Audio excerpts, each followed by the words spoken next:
La vague, Todd Strasser, chapitre 12. Laurie savait que le meeting de la vague devait se tenir dans le gymnase.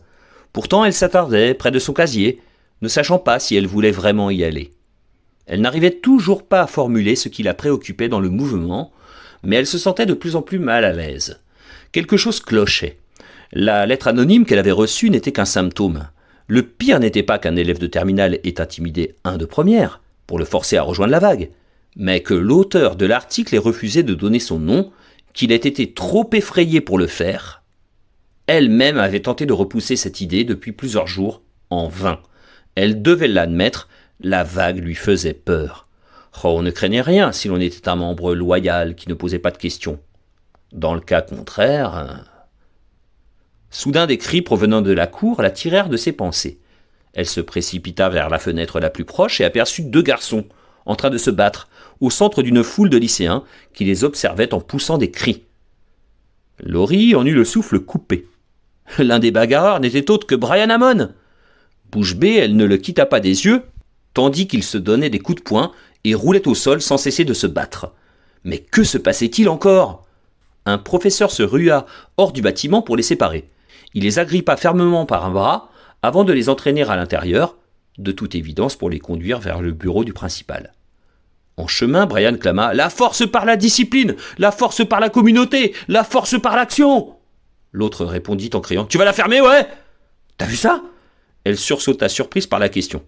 En se retournant, elle vit que David l'avait rejointe à la fenêtre. « J'espère qu'Owens laissera quand même Brian assister au meeting !» déclara-t-il. « Il se battait à cause de la vague ?»« Pas seulement, » répondit-il en haussant les épaules. « L'autre mec, c'est Deutsch, celui qui veut piquer la place de quarterback de Brian depuis le début de l'année. Ça devait finir comme ça. Hein. J'espère juste qu'il a eu ce qu'il méritait. »« Mais Brian hurlait les slogans de la vague !»« Évidemment, il est à fond dedans. Comme nous tous. »« Comme Deutsch ?»« Non, lui c'est un crétin, Laurie. S'il faisait partie de la vague, il n'essaierait pas de piquer le poste de Brian. Ce type est un vrai handicap pour l'équipe. Si seulement Schiller pouvait le virer... » « Le virer parce qu'il n'est pas membre de la vague ?»« Bah ouais. S'il voulait vraiment le mieux pour son équipe, il rejoindrait la vague au lieu de harceler Brian. Il joue trop perso, Laurie. Ce type ne regarde que son nombril, et ça n'aide pas du tout le collectif. » David jeta un œil vers la pendule du couloir. « Viens, il faut qu'on aille au gymnase. Le meeting va commencer dans un instant. » Soudain, Laurie prit une décision. « Je n'y vais pas. »« Quoi ?» fit David les yeux écarquillés. « Pourquoi ça ?»« Parce que je n'en ai pas envie. » « Laurie, c'est un meeting super important. Tous les nouveaux membres de la vague seront là. »« David, je crois que toi et tous les autres, vous prenez toute cette histoire un peu trop au sérieux. »« Pas du tout. C'est toi qui ne prends pas la vague suffisamment au sérieux. Écoute, Laurie, tu as toujours été la meilleure. Les autres élèves t'ont toujours admiré. Tu dois absolument venir. »« Mais c'est exactement pour ça que je n'irai pas, » tenta-t-elle de lui expliquer. « Qu'ils se forgent leur propre opinion sur la vague. Ils peuvent réfléchir tout seuls. Ils n'ont pas besoin de mon aide. » « Je ne te comprends pas du tout. »« David, ce que moi je n'arrive pas à comprendre, c'est que tout le monde ait perdu la tête. La vague a pris le pas sur tout le reste. »« Bien sûr, parce que la vague est logique, Laurie, et ça marche. Tout le monde est dans la même équipe. Pour une fois, nous sommes tous sur un pied d'égalité. »« Waouh, génial !» lança-t-elle sarcastique. « Et le touchdown, on le marque tous ensemble, main dans la main ?» David recula d'un pas pour observer sa petite amie. Jamais il n'aurait cru cela d'elle. Non, pas Laurie. « Tu ne comprends donc pas, David ?» insista-t-elle, prenant son hésitation pour un moment de doute. « Tu es trop idéaliste. Tu veux tellement créer une société pseudo-idéale régie par la vague, pleine de gens égaux et de super équipes de foot, que tu ne vois plus rien. C'est impossible, David. Il y aura toujours des gens qui ne voudront pas en être. Et c'est leur droit. » David plissa les yeux avant de répondre. « Tu sais quoi, Laurie ? Tu es contre la vague uniquement parce que tu n'es plus du tout spéciale. Parce que tu n'es plus la meilleure élève et la fille la plus populaire de la classe. » « C'est pas vrai, et tu le sais très bien !» éructa Laurie. « Si, c'est vrai. Maintenant, tu sais ce que ça nous faisait quand on t'entendait toujours donner les bonnes réponses, que t'étais toujours la meilleure. Quel effet ça te fait maintenant d'être tombé de ton piédestal ?»« David, arrête de faire l'idiot !» cria-t-elle. « Parfait. Si je suis idiot, pourquoi tu ne vas pas te trouver un mec intelligent ?» Sur ces mots, il lui tourna le dos et prit la direction du gymnase. Laurie le regarda partir, figé sur place. « C'est fou, pensa-t-elle. Tout devient hors de contrôle. » D'après le raffut qui parvenait à Laurie depuis le gymnase, le meeting de la vague semblait rencontrer un véritable succès. Au lieu d'y rejoindre les autres, elle s'était rendue dans la salle du journal, le seul endroit où elle pensait éviter les regards interrogateurs. Laurie ne voulait pas admettre qu'elle se cachait, mais c'était pourtant la vérité. C'est dire à quel point la situation avait dégénéré. On devait se cacher si l'on ne voulait pas suivre le mouvement. Elle sortit un stylo de son sac, qu'elle se mit à mordiller nerveusement. Elle devait absolument faire quelque chose. Elle et le Grapevine. Quelques minutes plus tard, le bruit de la poignée de porte qu'on tournait la fit sursauter. Laurie retint sa respiration. Allait-on lui faire payer son absence ? La porte s'ouvrit sur Alex, qui entra d'un pas sautillant au rythme de la musique que diffusaient ses écouteurs. Laurie s'affaissa sur sa chaise, soulagée. Lorsqu'il l'aperçut, Alex sourit et retira son casque. « Hé, comment se fait-il que tu ne sois pas avec le reste du régiment ?»« Alex, on n'en est pas encore là. »« T'es sûr ?»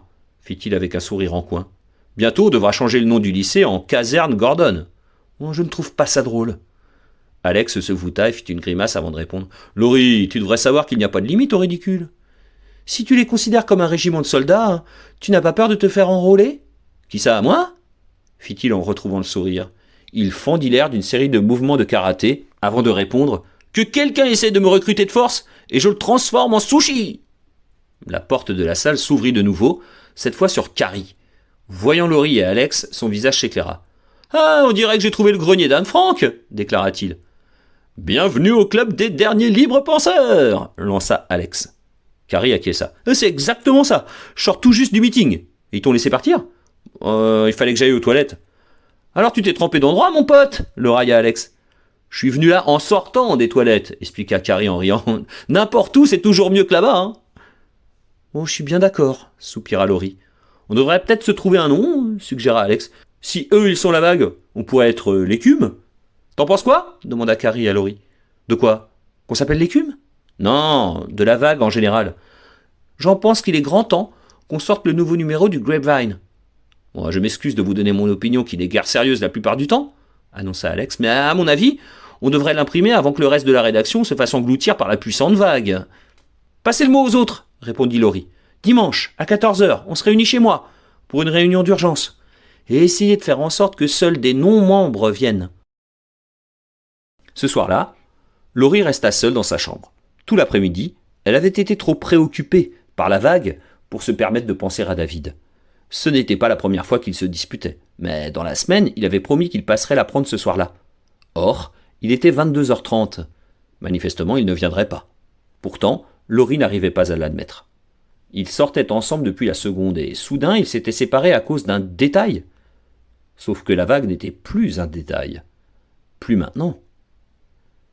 À plusieurs reprises dans la soirée, Madame Saunders était montée la voir pour lui proposer de se confier. Mais Laurie avait refusé. Sa mère était bien trop anxieuse et, pour une fois, elle aurait vraiment eu des raisons de s'en faire. Laurie avait passé la soirée à son bureau, essayant de rédiger un article pour le journal. Mais jusqu'à maintenant, la page était restée vierge, si l'on acceptait les quelques auréoles, là où une larme ou deux était tombée. On frappa à sa porte.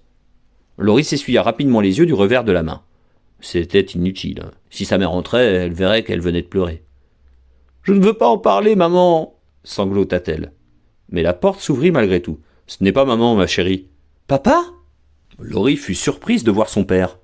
Même s'ils étaient très proches, il se mêlait rarement de ses problèmes, contrairement à sa mère. Sauf si cela concernait de près ou de loin le golf. « Je peux entrer ?»« Vu que tu es déjà au milieu de la pièce, » répondit-elle dans un demi-sourire. « Oh, je suis désolé de forcer le passage, ma puce. Mais ta mère et moi, nous sommes inquiets pour toi. »« Elle t'a dit que David m'avait laissé tomber ?»« Oui, je suis au courant. Et j'en suis vraiment navré, vraiment. Je pensais que c'était un garçon bien. »« C'était le cas, hein. Avant la vague, pensa-t-elle. Mais, en fait, c'est autre chose qui me préoccupe, Laurie. Un truc que j'ai entendu sur le terrain de golf cet après-midi. Le vendredi, M. Saunders quittait toujours le travail de bonne heure pour aller faire un 9 trous avant le coucher du soleil dans un championnat amateur.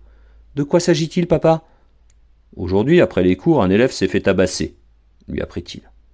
Bon, la personne qui m'a raconté cette histoire la tenait elle-même de quelqu'un d'autre. Alors tout n'est peut-être pas vrai, hein.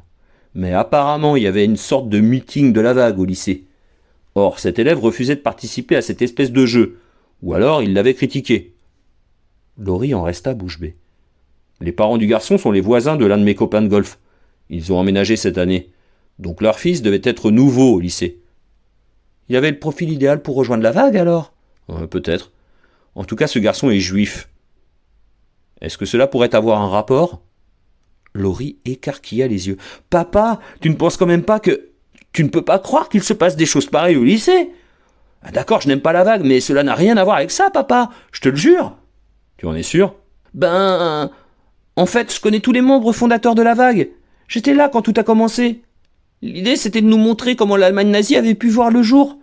Le but, ce n'était évidemment pas de faire de nous des petits nazis, mais de... On dirait que cette histoire a pris des proportions inquiétantes, non ? Laurie acquiesça en silence, trop choqué pour parler. Certains des gars du club de golf prévoient d'aller voir le principal lundi, poursuivit M. Sanders, pour être sûr que la situation reste sous contrôle.